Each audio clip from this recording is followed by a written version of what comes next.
வணக்கம். விக்னா யூடியூப் சேனலூடாக உங்களை சந்திப்பதில் மிக்க மகிழ்ச்சி. இதுவரைக்கும் நீங்கள் எங்களுடைய சேனலை சப்ஸ்கிரைப் செய்யல சொன்னால் மறக்காமல் சப்ஸ்கிரைப் செய்யுங்க. அதோட மட்டுமில்லை உங்களோட கமெண்ட்களை எங்களோட வீடியோக்களை பதிவு செய்து கொள்ளுங்கள்.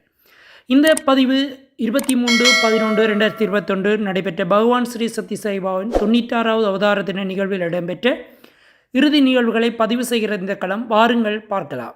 இப்போ கிட்டடியில் உங்களுக்கு தெரியும், ஒரு சிறு குழப்பம் வந்து சிலர் புதிய பூகோள சபை என்று ஒன்றை தொடங்கி அது எல்லாத்தையும் மேற்பார்வை பார்க்கணும் என்று அவர்கள் அதிகாரம் செலுத்த ஆசைப்பட்டார்கள். அப்போதான் நாங்கள் சொன்னோம், சுவாமியினுடைய நிர்வாக அமைப்புகள் எல்லாம் வந்து சர்வதேச ரீதியாக எத்தனையோ வருடங்களாக இயங்கிக் கொண்டு வருகின்றது. ஒரு குற்றம் ஒருவர் சுமத்தவில்லை. அப்படி இருக்கும் பொழுது ஏன் இந்த குழப்பம்? அவர்கள் 2 காரியங்கள் முன்வைத்தார்கள். ஒன்று, பிரசாந்த் நிலையத்துக்கு நீங்கள் போகணும்னா இதில் சேரத்தான் வரும், இல்லாட்டி கலிபோர்னியாவுக்கு போகணும். என்ன இது பெரிய விசித்திரமான ஒரு கோட்பாடு வைத்தார். தயாநிதி அம்மாவுக்கு போட்டு வச்சிருப்பார்கள் நினைக்கிறோம். பிரசாந்த் நிலையம் பொதுஜன ஒரு புண்ணிய சேத்திரம். எங்களுக்கு சுவாமி தமிழ்நாடு போயிருக்கிறார். அது எங்கள் எல்லோருக்கும் சொந்தம். நான் பிரசாந்த் நிலையத்துக்கு போனால் அவர்களும் என்னை மறுக்க இயலா. நீ தமிழனா, நீ கருப்பா, சிவப்பா, அல்லது நீ ஸ்ரீலங்கனா என்று கேள்வி கேட்க இயலா. நான் அங்கே இருக்கிற விதிமுறைகளுக்கு அமைய உழைக்க போனால் அவர்கள் அனுமதிக்க வேணும். அது அப்படி அனுமதி தராவிட்டால் அது ஹியூமன் ரைட்ஸ் வயலேஷன், மனித உரிமை மீறலாக மாறும். இனி அங்கே இந்த புண்ணிய ஸ்தலங்கள் எல்லாம் திறந்துதான் இருக்குண்ணா. திருப்பதி என்றா என்ன, வெட்டிக்கன் என்றா என்ன, ஜெருசலம் என்றா என்ன, மக்கா என்றார். மக்காவுக்கு முஸ்லீம் அல்லாதவர்கள் போக விட மாட்டார்கள், ஆனால் மற்ற இடங்களில் போகலாம். அது அடிப்படை மனித உரிமை, ஒருவரையும் நிப்பாட்டினார். அதை இப்போ விட்டுட்டாங்க. 6 நாள் வந்து சமாதி, கல்லறை சமாதி எடுத்து விட்டு போகலாம் என்று ஒத்துக்கொண்டார்கள். அடுத்தது அவர்கள் சொன்னது, நாங்கள் எல்லா சத்தியதாய் நிறுவனங்கள் அனைத்தையும் ஒற்றுமைப்படுத்த முயல்கிறோம். ஒரு அருமையான நோக்கம். ஆனால் என்ன நடந்தது இன்றைக்கு பார்த்தீர்கள், எல்லா இடத்திலும் குழப்பி அடித்துக்கொண்டு செய்கிறார்கள். அவர்களுக்கு புதிதாக ஒரு நிறுவனத்தை உண்டாக்க முடியவில்லை. பல இடங்கள் ஒரு சென்டரை உண்டாக்கி, பல சென்டரை உண்டாக்கி சுவாமியினுடைய போதனைகளை பரப்பி சேவையை செய்து எல்லாரையும் முக்தி அடைய செய்வதுதான் அது உன்னதமான நோக்கம். அப்படி ஒன்று செய்வதை விட்டு இங்கே இயங்கிக் கொண்டிருக்கின்ற, நன்றாக இயங்கிக் கொண்டிருக்கின்ற நிலையங்களை போய் குழப்பி அடிக்கணும். வேறுபோதை விட்டுட்டு பிரசாந்தி நிலையம் போயிடலாம். இப்படியாக அவர்கள் பொய்யாக விளங்கி பொய் பிரசாரம் செய்து சிலரை குழப்பி இருக்கிறார்கள். சரி, அது போட்டுக்கும், அது ஏதோ ஆண்டவன் விளையாட்டு, நாங்கள் பார்த்துக்கொள்வோம். ஆனால் நாங்கள் சுவாமியினுடைய பிரகடனங்கள் இருக்குது. இது என்ன தரப்பட்ட நிறுவனம், நீங்கள் ஒருபோதும் இந்த நிறுவனத்தை விட்டு விலக வேண்டாம்.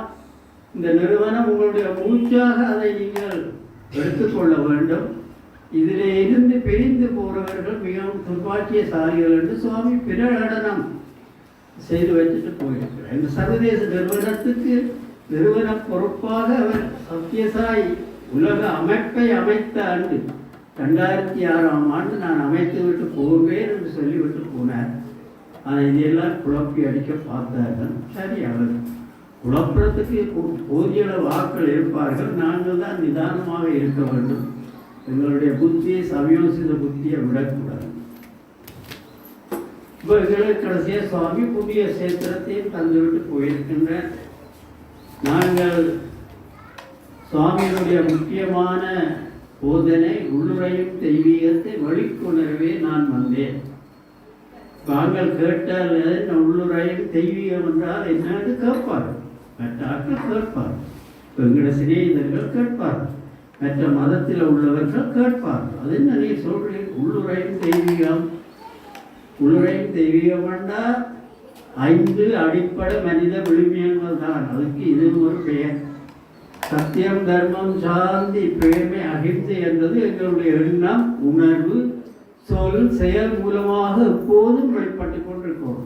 எங்களுடைய சகல சிந்தனைகளிலும், சகல சொற்களிலும், சகல செயற்பாடுகளிலும் இந்த 5 மனித விழுமியங்கள் விளைந்து கொண்டு வந்தால் நாங்கள் முக்தி நிலையை அடைந்து விடலாம். அது பெரிய வேலை அல்ல. ஆனால் இதை நாங்கள் நன்றாக விளங்கி மற்றவர்கள் கேட்டால் சொல்லக்கூடிய ஆற்றலும் எங்களுக்கு இருக்கவும். நாங்கள் வீண் விவாதத்துக்கு போகக்கூடாது. ஒன்றை சரியாக தெரியாமல் விவாதத்தில் போய் அகப்பட்டு விடக்கூடாது. ஆகவே நாங்கள் தெளிவாக இந்த கொள்கைகளை விளங்கி வைத்திருக்க வேண்டும். சரி, நீங்கள் பொறுமையாக கேட்டதற்கு உங்களுடைய அடுத்த நிகழ்வுகள் எல்லாம் இருக்கின்றன. நீங்கள் நன்றாக அந்த நிகழ்வுகளை அனுபவித்து உள்ளிருக்கும் தெய்வீகத்தை வெளிக்கொணருங்கள். அது வீட்டிலும் தொடங்கி, பிறகு உங்களுடைய சுற்றாடலில் தொடங்கி, தொழில் செய்கிற இடங்களில் தொடங்கி, சமூகத்தில் தொடங்கி, நாட்டு பிற உலகத்திலே அது பரவிக்கொண்டு போகணும். அதுதான் சுவாமியினுடைய அந்த நோக்கம். பொறுமையாக கேட்டதற்கு மிகவும் நன்றி. சாயிராம் இந்த சந்தர்ப்பத்தை அளித்ததற்காக. சாயிராம்.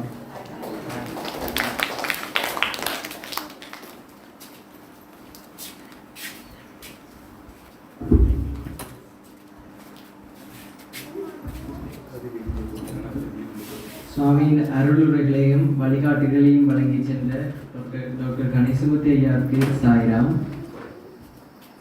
துயரம் வரும்போதுதான் பலர் இறைவனை நினைக்கின்றனர். நிச்சயமாக அது நல்லதே. எப்போது வேண்டுமானாலும் துயரம் தாக்கக்கூடியவரை நாடி உதவி தேடுவதிலும் பார்க்க அது சிறந்ததே. ஆனால் துயரத்திலும் மகிழ்ச்சியிலும் அமைதியிலும் சச்சரவிலும் அனைத்து விதமான நிலைகளிலும் இறைவனை நினைத்திருப்பது சாலச் சிறந்தது. நிலத்தின் ஈரம் மழை பெய்ததின் அடையாளம். வெற்றி, தோல்வி, புகழ்ச்சி, இகழ்ச்சி, லாபம், நஷ்டம் ஆகியவற்றிலிருந்து காக்கும் சாந்திதான் பக்தியின் அடையாளம். பாபா. அடுத்ததாக, வாழ்வாதார தேவை உடையவர்கள் என சுவாமியால் ஆசீர்வதிக்கப்பட்டு தெரிவு செய்யப்பட்டவர்களுக்கான அன்பு பொதி வழங்கும் நிகழ்வில் முதலாவதாக கல்விக்கான அன்பு பொதியினை பெற்றுக்கொள்ளுமாறு தயாநிதி மயிலழகனை அன்புடன் அழைக்கின்றோம்.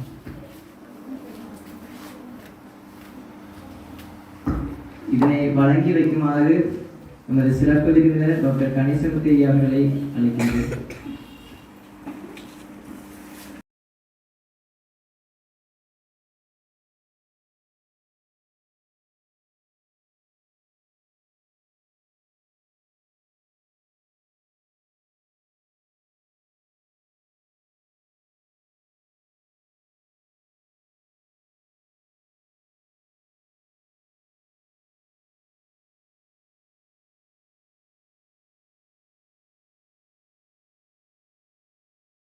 அவை அன்பு போதை கொடுத்து அவர்களோட கலந்துரையாடக்கூடியதாக இருந்தது. மற்றது புது பூர்ணிமா தினத்தில் தான் நீங்கள் பார்த்தீங்க இந்த சீரன் சாயின்ற பிரதிஷ்டை நடந்தது. உண்மையில அது சரியான ஒரு இக்கட்டான வெளி பிரச்சனைகள், கோவிட் பிரச்சனை எல்லாத்துலேயும் தான் நடந்தது. உண்மையில அது எப்படி இதே அளவுக்கு எப்படி அமைஞ்சதுன்னு வடபிராந்திய தலைவர் வந்து அதை இப்பவும் சொல்றார். நீங்கள் என்னென்னமா அந்த சீரடிங்க சிலையை அதே மாதிரி வச்சு அதுக்கு வரவே அதுக்கு அந்த உண்மையிலேயே அதை நெடுங்கால பற்றி சொல்லுவார். உங்களுக்கு அளவா அமைஞ்சிருக்குது. அதுவும் ஒரு திடீரென்று எடுத்த ஒரு முடிவு தான். ஆனால் உண்மையில அந்த இது செய்கிறாங்க. மற்றது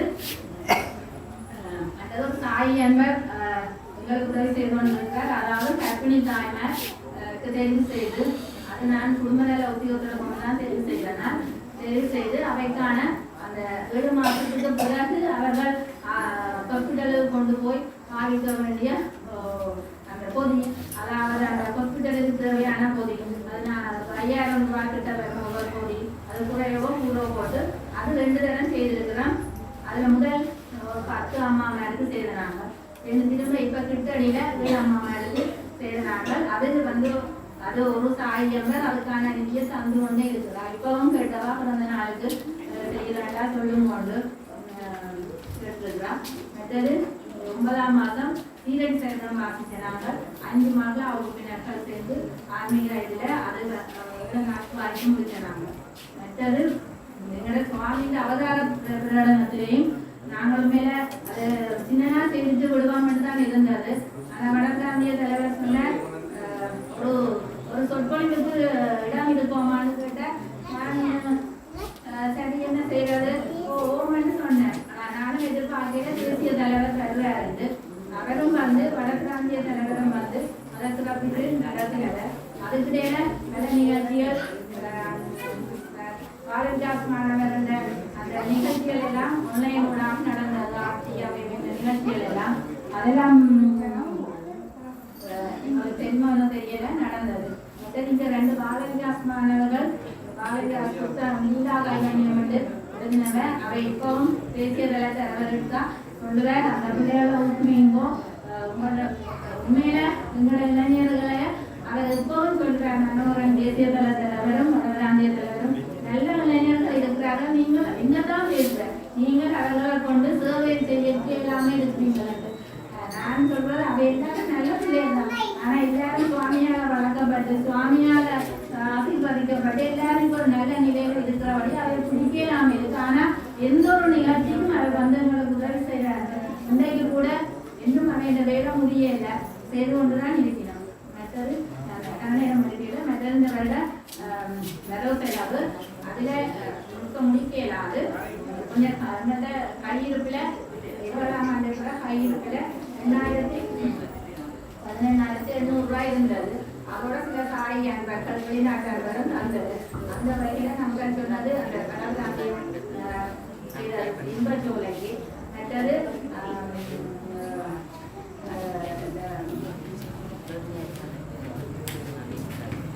வடபிராந்தியம் செய்யறது அந்த 1,00,000 எங்களோட உறுப்பினர் வந்து 37,550 ரூபாய். அந்த கோவிட் பீரியடுக்குள்ளையும் நான் எங்களோட பொருளாளர்கிட்ட கேட்டு அவ என்னென்ன கேட்கறது ஏதோ கத்தோடைய தரட்டும் என்று சொல்லி காசு மேல கேட்கக்கூடாது. சும்மா அறிவிச்சனாங்க 50 ரூபாய் வழங்க போறோம்.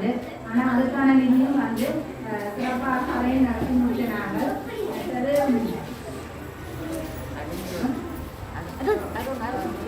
மற்றது வயது முதிர்ந்த அம்மாமாருக்கான மருந்து பொதிகளும் கொடுக்கிறார்கள்.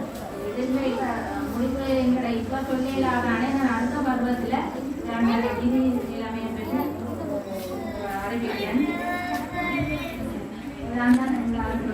உண்மையிலேயே இந்த சாய் நிலையம் ஒரு உண்மையிலேயே ஒரு வடபிராந்தியம் உதவி செய்தது. மற்றது சில சாய் அன்பர்கள் வெளியாலிருந்து உதவி செய்திருக்கிறார்கள். வெளிநாட்டிலிருந்து சாய் அன்பர்கள் உதவி செய்திருக்கிறார்கள். உண்மையிலே அந்த காசு எப்படி வந்தது எப்படி செய்ய போறோம்னு தெரியாது. வடபிராந்திய தலைவர் சொன்னார், நீங்க இதனாலும் அம்மா வெள்ளம் காரணம் பண்ணாங்க கோவிட் நிவாரணம் பண்ணாங்க நீங்க செய்யுங்கோ. எந்த பணத்தையோ யோசிக்க வேண்டாம் செய்யுங்கோ. உங்களோட அவ்வளவுக்கு மேலே போயிட்டுன்னா உடனடியாக அறிவி போடணும்.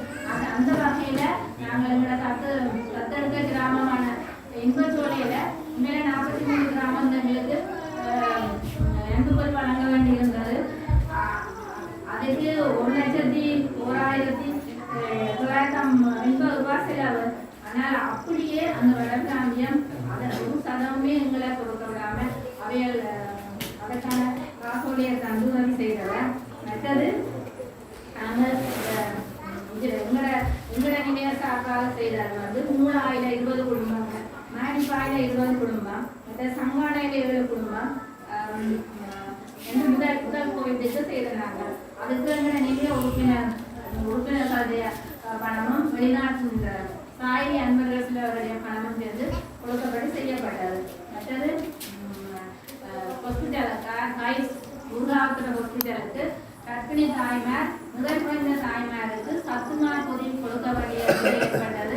அதுக்கு மானிப்பாய் சமுதி தான் அதற்கான நிதி உதவி செய்தது. ஆனால் எங்களோட மகளிர் 150 சத்துமா பொதி கட் பண்ணி தந்து நாங்கள் அவையை கொண்டே கொடுத்த நாங்கள் அப்படி எங்களுடைய மகளாக நிறைய உதவி செய்திருக்கிறோம். மற்றது பிளட் டொனேஷன் நடந்தது.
வணக்கம். விக்னா யூடியூப் சேனலோடு இதுவரைக்கும் இணைந்திருந்தமைக்கு மனமார்ந்த நன்றிகளை நாங்கள் தெரிவித்துக் கொள்கிறோம்.